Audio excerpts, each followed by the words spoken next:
एक किस, एक रात और एक ऐसा सच जिसने देवर साली का पूरी जिंदगी बदल दी। राहुल ने जिया की आंखों में देखते हुए आवाज को थोड़ा धीमा और गहरा किया, जिससे वहां एक अजीब सा सस्पेंस बन गया।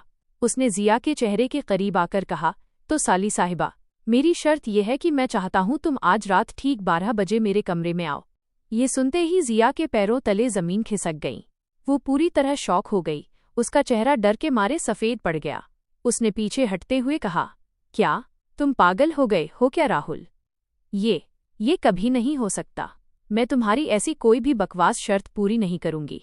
राहुल ने अपनी जेब में हाथ डाला, चेहरे पर वही रहस्यमयी और गंभीर लुक बनाए रखा और बोला, शर्त तो पूरी करनी ही होगी जिया। हम दोनों के बीच बात तय हुई थी और मैं ये डांस कंपटीशन पूरी ईमानदारी से जीता हूं। अब तुम अपनी बात से पीछे नहीं हट सकती। जिया की धड़कनें इतनी तेज हो गईं कि उसे अंदर ही अंदर घबराहट होने लगी और माथे पर पसीने की बूंदें आने लगीं। वो सोचने लगी कि आखिर राहुल उसके साथ क्या करने वाला है और वो इतनी रात को उसके कमरे में कैसे जाएगी। जिया को इस कदर डरा हुआ देखकर राहुल अपनी हंसी रोक नहीं पाया। वो जोर से हंस पड़ा और ताली बजाते हुए बोला, अरे अरे साली साहिबा, जरा अपने चेहरे के एक्सप्रेशंस तो देखो।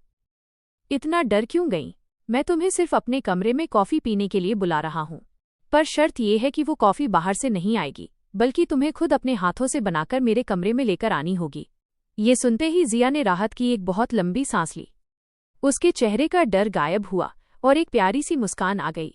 उसने राहुल के कंधे पर हल्का सा मारते हुए कहा, ओ गॉड राहुल, तुमने तो मुझे डरा ही दिया था। मुझे लगा पता नहीं तुम क्या मांग बैठोगे। ठीक है, कॉफी ही तो है, मिल जाएगी मिस्टर देवरजी। दृश्य बदलता है और रिसेप्शन पार्टी खत्म होने का समय आ जाता है। विदाई के बाद अब विदाई की अगली रस्में पूरी हो चुकी थीं और लड़की वाले वापस अपने घर जाने के लिए तैयार थे। लेकिन इस बार वो जिया को अपने साथ लेकर नहीं जा रहे थे। दरअसल रस्मों के मुताबिक दुल्हन का ससुराल में ये पहला दिन था और नियम के अनुसार नई दुल्हन के साथ उसके पीहर से उसकी छोटी बहन या किसी करीबी का रुकना जरूरी होता है, ताकि उसे नए घर में अकेलापन महसूस न हो। इसी वजह से जिया के मम्मी पापा और उसका बेस्ट फ्रेंड करण जिया को वहीं राहुल के घर पर ही छोड़कर वापस चले जाते हैं। रात के 12 बज चुके थे और पूरे घर में गहरा सन्नाटा पसर गया था। जिया ने किचन में जाकर बड़े प्यार से 2 कप हॉट कॉफी बनाई। सोने का समय होने की वजह से जिया ने एक बेहद खूबसूरत और कंफर्टेबल फ्लोरल नाइटवेयर पहना हुआ था, जिसमें उसकी मासूमियत और भी निखर रही थी। धड़कते दिल के साथ जिया ने राहुल के कमरे का दरवाजा खटखटाया और अंदर आ गई। कमरे में मध्यम लाइट जल रही थी और राहुल भी सोने की तैयारी में हल्के नाइट टी शर्ट और ट्राउजर में बेड पर बैठा हुआ था। जिया को देखते ही उसके चेहरे पर एक बड़ी सी शरारती मुस्कान आ गई। जिया ने कॉफी का मग टेबल पर रखते हुए थोड़े टशन में कहा, लीजिए मिस्टर देवरजी, आपकी शर्त के मुताबिक गर्मा गर्म कॉफी हाजिर है। अब तो खुश? राहुल ने कॉफी का मग उठाया, उसकी खुशबू ली और जिया की आंखों में देखते हुए फ्लर्टी अंदाज में बोला, वाह साली साहिबा, कॉफी की खुशबू तो बहुत कड़क है, पर इस कॉफी से भी ज्यादा कड़क आपका ये नाइट लुक लग रहा है। मान गए, आप हर लिबास में कहर ढाती हैं। जिया का चेहरा शर्म से थोड़ा लाल हुआ, पर उसने खुद को संभालते हुए चिढ़कर कहा, राहुल, अपनी ये फ्लर्टिंग जरा संभाल कर रखो। अपनी होने वाली भाभी की छोटी बहन से बात कर रहे हो तुम। राहुल ने हंसते हुए एक घूंट लिया और थोड़ा करीब आकर रोमांटिक आवाज में कहा, अरे तो मैंने भाई की साली से ही तो फ्लर्ट किया है, किसी पड़ोसन से थोड़ी। वैसे भी रिश्तेदारी अपनी जगह है और हमारी ये प्यारी सी दोस्ती अपनी जगह। जिया उसकी इस बात पर बस मुस्कुराकर रह गई।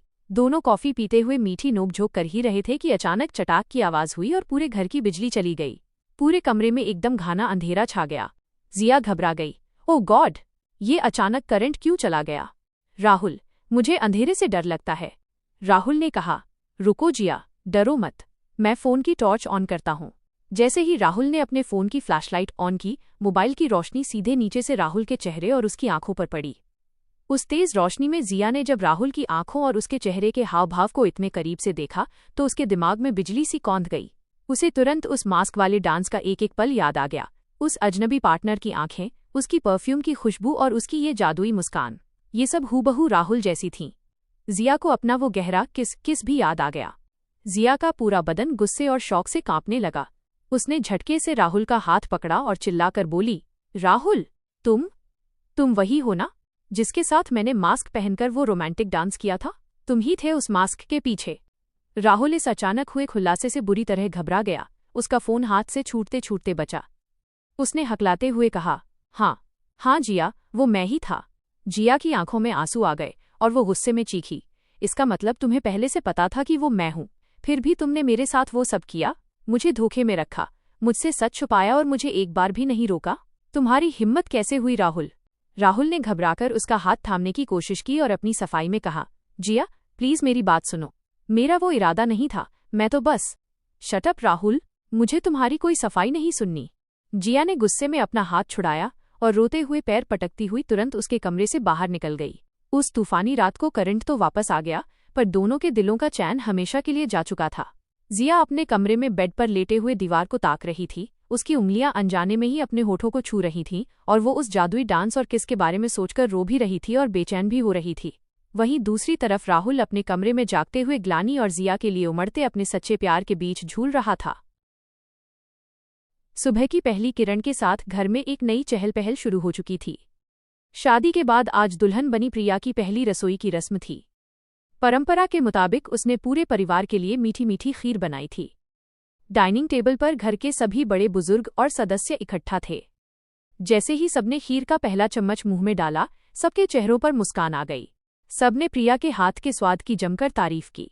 जिया भी अपनी बड़ी बहन के पास आई और उसे गले लगाकर बोली, वाह दीदी, सच में खीर बहुत लाजवाब बनी है।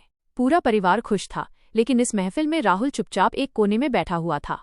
वो चाहकर भी जिया से नजरें नहीं मिला पा रहा था। उसकी आंखें झुक रही थीं, क्योंकि रात की उस बहस के बाद उसके दिल में एक अजीब सी झिझक थी।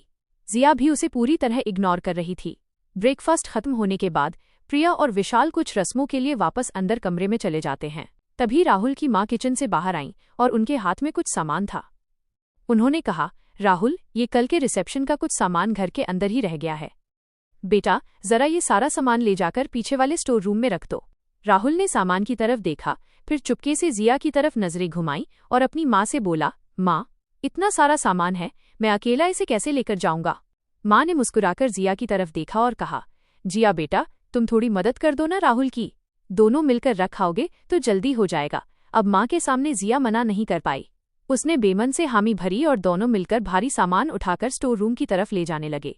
स्टोर रूम का दरवाजा खोलकर जैसे ही दोनों अंदर पहुंचे, राहुल ने जिया का रास्ता रोका और दबी आवाज में बोला, देखो जिया, प्लीज रुक जाओ, मुझे तुमसे कुछ बहुत जरूरी बात करनी है। जिया ने गुस्से में अपना मुंह फेरा और कड़क आवाज में बोली, लेकिन मुझे आपसे कोई बात नहीं करनी है मिस्टर राहुल, आप अपना काम कीजिए और मुझे जाने दीजिए। स्टोर रूम के अंदर राहुल ने आगे बढ़कर जिया का हाथ थामने की कोशिश की और बोला, जिया, तुम बेकार में गुस्सा हो रही हो, तुम्हें बहुत बड़ी गलतफहमी हुई है। उस मास्क वाले डांस के वक्त जो कुछ भी हुआ, वो सब मैंने जानबूझकर नहीं किया था। सिचुएशन ही ऐसी थी। जिया का पारा 7वें आसमान पर पहुंच गया। वो चिल्लाकर बोली, बहाने मत बनाइए राहुल, मुझे तो आप पहले दिन से ही बहुत बुरे लगे थे। कभी किसी के कपड़ों का कलर बताते हो तो कभी कुछ, आप एक नंबर के फ्लर्ट हो। राहुल को भी अब थोड़ा ताव आ गया। उसने कहा, अरे वो सब तो मैंने सिर्फ मस्ती और मजाक में बोला था साली साहिबा, लेकिन उस डांस वाली रात को माहौल ही ऐसा बन गया था कि हम दोनों में से किसी को होश नहीं रहा। और वैसे भी तुम मुझे ही क्यों ब्लेम कर रही हो? तुमने भी तो एक अजनबी लड़का समझकर वो सब मेरे साथ किया ना? तब तुम्हारे संस्कारों ने तुम्हें नहीं रोका था क्या? ये सुनते ही जिया के पैर जैसे ठहर गए। वो बिल्कुल चुप हो गई, क्योंकि राहुल की बात में एक कड़वा सच था। गुस्से और शर्म के मारे उसकी आंखों में आंसू आ गए। उसने बिना कुछ बोले पैर पटका और वहां से जाने के लिए जैसे ही दरवाजे का हैंडल घुमाया, दरवाजा टस से मस नहीं हुआ। दरवाजा बाहर से लॉक हो चुका था। जिया ने घबराकर उसे खींचने की कोशिश की, लेकिन वो नहीं खुला। राहुल ने भी पास आकर अपनी पूरी ताकत लगाई, पर दरवाजा बंद था। राहुल ने अपना सिर पकड़ लिया और बोला, लो भाई, लग गए। लगता है किसी ने बाहर से कुंडी लगाकर ताला ठोक दिया है। जिया ने तुरंत राहुल की तरफ देखा और चिढ़कर बोली, ये सब आपकी वजह से हुआ है राहुल। अपनी फालतू बातों में मुझे उलझाकर रखा और अब कोई बाहर से ताला लगाकर चला गया। अब बैठो यहाँ इस अंधेरे कमरे में।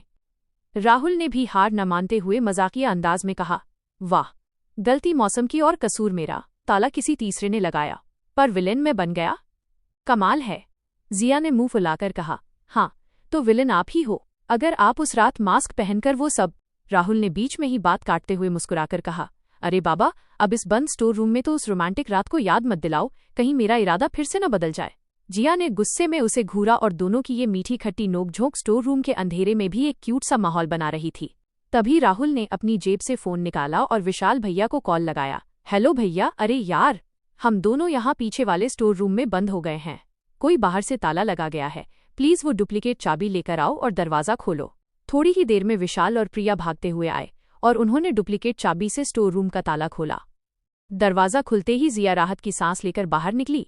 विशाल ने हंसते हुए कहा, अरे यार राहुल, एक्चुअली कल मैंने टेंट वाले लोगों को बोला था कि सामान अंदर रखने के बाद ताला लगा देना। शायद उन लोगों को लगा कि अंदर कोई नहीं है और वो ताला लगाकर चले गए। सॉरी यार। दृश्य बदलता है और दोपहर का समय हो जाता है। घर के बाहर एक कार आकर रुकती है। कार से जिया का बेस्ट फ्रेंड करण उतरता है और अंदर आता है। वो जिया को देखकर मुस्कुराता है और कहता है, चलो जिया, जल्दी से तैयार हो जाओ, मैं तुम्हें वापस घर ले जाने के लिए लेने आया हूँ। जिया अंदर जाकर अपना सामान पैक करती है और तैयार होकर बाहर आती है। वो अपनी बड़ी बहन प्रिया के पास जाती है और उसे गले लगाकर भावुक आवाज में पूछती है, दीदी, आप वापस मायके कब आओगी? मुझे आपकी बहुत याद आएगी। प्रिया ने उसके आंसू पोंछे और मुस्कुराकर कहा, अरे पगली, रोती क्यों है? रस्मों के हिसाब से बस 1 हफ्ते बाद मुझे वैसे भी कुछ दिनों के लिए मायके आना ही है, तो तू फिक्र मत कर, मैं बहुत जल्द आ जाऊंगी। दोनों बहनें एक दूसरे के गले लग जाती हैं। जाने से पहले जिया की नजरें एक आखिरी बार राहुल से टकराती हैं। राहुल उसे बड़े शांत और उदास चेहरे से देख रहा था। जिया ने राहुल की आंखों में देखा, अपने चेहरे पर पूरा टशन और गुस्सा वापस लाया और सीधे कार की तरफ बढ़ गई। कार में बैठते ही उसने राहुल की तरफ देखते हुए कार का दरवाजा पूरी ताकत से धड़ाम करके जोर से बंद कर दिया। करण ने कार स्टार्ट की और आगे बढ़ा दी। राहुल वहीं गेट पर खड़ा, हाथ जेब में डाले, धीरे धीरे दूर जाती उस कार को और अपनी उस रूठी हुई मासूम साली को एकटक देखता रहा। अब जब जिया दूर जा चुकी है तो क्या राहुल अपनी इस अधूरी दास्तान को यहीं छोड़ देगा, या फिर अपनी इस रूठी हुई साली को मनाने के लिए वो कोई ऐसा नया पैंतरा बदलेगा कि जिया को फिर से दौड़कर इसी घर में आना पड़ेगा? सस्पेंस की ये गाड़ी अब आगे बढ़ चुकी है। देखते रहिए फ्लर्टी देवर इनोसेंट साली का अगला एपिसोड।